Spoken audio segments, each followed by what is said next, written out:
Yo, what is up, everybody? This is Killer K-Rail, and again, I'm uncharacteristically doing a live later in the evening. Tonight, Sunday, I don't know what time it is, 5 something, 5:44 my time. Okay, so I talked yesterday about this massive bike accident I had. Freaked me out, it was pretty bad, and I have some rashes on my shoulders and knees and elbows and scrapes, but they're the least of my concerns. I've got a really swollen left elbow, and I had a really hard time sleeping last night. So if I look exhausted, that's why. I slept on my couch and I had to prop my arm up against the side of the couch, and then every now and then I'd exercise it and lift my left arm with my right hand because I didn't have the strength to lift my arm up because I wanted to keep it mobile. So I decided that I am going to start a 4-day fast. I started it already just now, about a half hour ago. So if any of you out there watching right now want to join me for all or part of my 4-day fast, I'm opening the table for all of y'all to join me right now.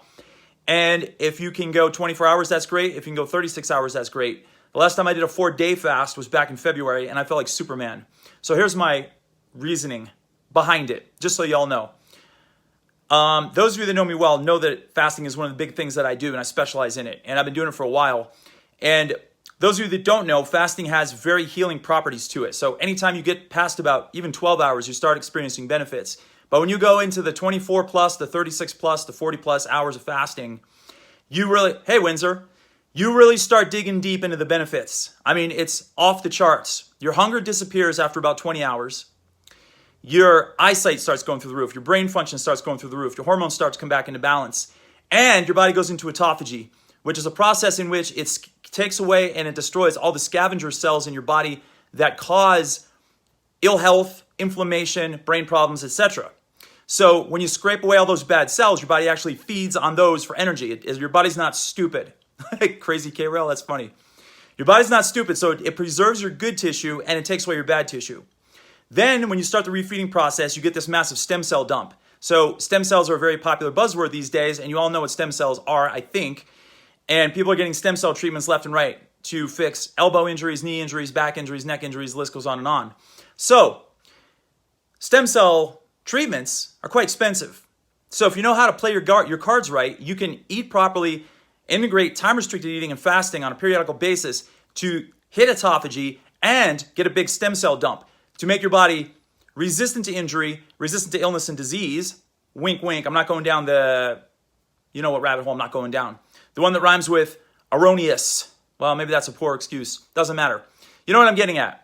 Anyway, I believe in doing everything you possibly can to heal the body by yourself from the inside out first, then going to the next level after that, then seeking medical attention. That is just my opinion. I'm not telling you guys out there, don't go see doctors or whatever. Whatever you do is totally fine. I accept everybody for where they are.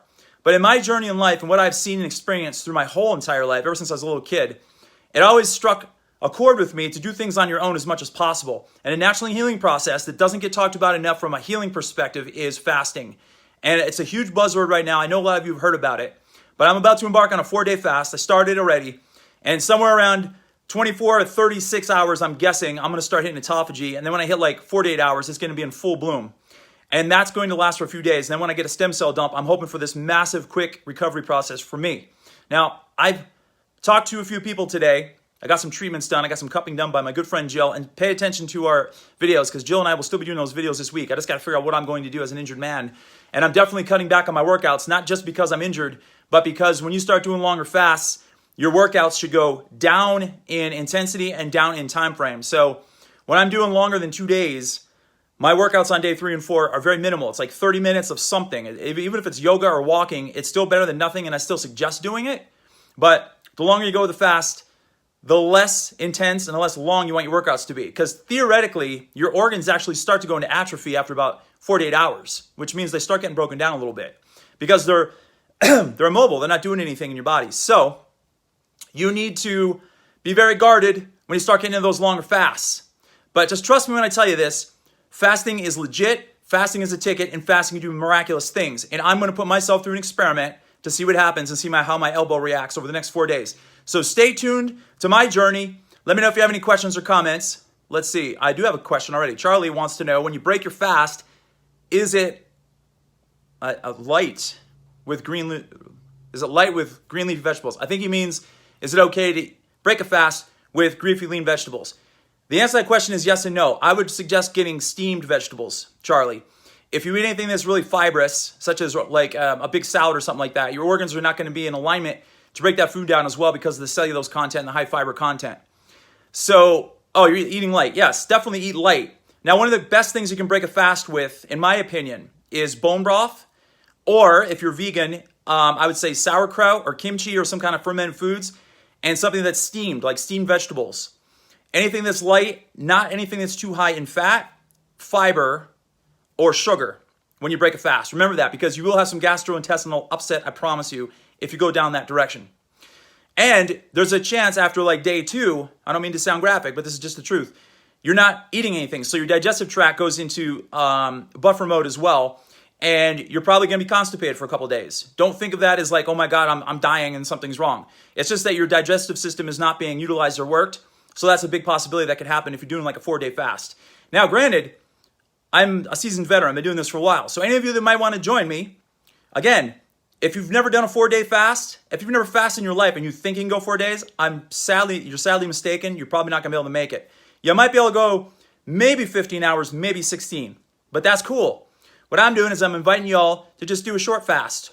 And I already started, and whenever you finish eating tonight, just know that I'm going to be going until Thursday. So if any of you want to jump on the K-Rail train and join the fast, it's totally fine. If you want to go 16 hours, if it's the first time you ever did it, that's fine. If you want to try 24, 36, whatever. But I'm going to tell you the rules that I'm going to be imparting this time. The last time I did a 4-day fast, it was water and sea salt, nothing else. But this time around, I'm going to go water, sea salt, and I'm taking these, let me show them to you. I got them in my pocket, these things. This one is Arnica, Montana. And I've got Arnica, Montana, and Roostox. So this combination of homeopathics help with inflammation and they help with pain at the same time.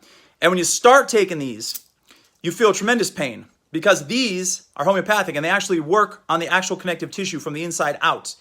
So any of you that are not familiar with homeopathic remedies, what they do is they actually heal the injury. They don't just mask symptoms like ibuprofen or any of these other things that you buy over the counter. That stuff is a good Band-Aid, but this stuff goes to the root of the problem and it starts healing from the inside out. That's the whole theory behind homeopathics and natural medicine. So I'm big into healing the body through the medium of food, fasting, and homeopathics if need be. So basically with these, I take 5 pellets of each 3 times a day, but I've been doing 4 doses a day, and I'll be darned if I'm not already feeling benefits in my elbow right now. I'm holding the camera, my phone, my left hand right now, and yesterday I couldn't do it. This morning I couldn't do it. Today, I can. Right now. So I'm already thinking this stuff is working. So if I go into a fasted state and I just have sea salt and water and I have these 4 times a day, I think that's going to further expedite my healing process even more. And these are so negligible in calories that I don't feel they're going to knock me out of a fast. And there's some people that are purists out there that say anytime you have any kind of supplement or anything, your fast is over. I don't go quite that far when it comes to my body and healing fast and using a homeopathic remedy like these. So basically what I'm going to be doing is water, sea salt, and these homeopathics. Now, I suggest all of you out there just go water and sea salt if you're going to join me on the fast for any duration of time. And I want to see how far you can go, and I want to see how you feel. After about 16 hours, that's usually when the last real major wave of hunger will probably hit you. Once you get to about 20 hours, your hunger is going to start going down and down and down. And when you hit 24, your hunger is going to be stable and low. And it's not going to be jumping up and down over and over again. The reason it jumps up and down is because you're used to eating all the time. Some of you that eat 5 or 6 meals a day, every time you eat, it has an effect on your hormones, ghrelin and leptin. The ghrelin is your hunger-stimulating hormone. Leptin is your hunger-suppressing hormone. And when those are out of whack, that's why you get hungry, because ghrelin is high and it's jumping. The longer you fast, ghrelin starts going like this. It comes down, down, down, down, down. Leptin comes up a little bit. They balance out and they stay there. And when you don't spike your blood sugar through the roof, because that's what happens when you fast, you don't spike your blood sugar, your energy levels actually stay high because your insulin is low and your blood sugar is low. So that's a little trick of the trade, and that's how it works. Anyway, I've rambled on long enough. If you want to join me, let me know. You can PM me or just pop it into the comments down there. Otherwise, make sure to check in because I'll be talking smack with Jill this week, and I'll be reporting more about each day that I go with my fast and tell you how I'm feeling and what I'm doing and how my elbow is working too. All right, talk to y'all soon. Bye.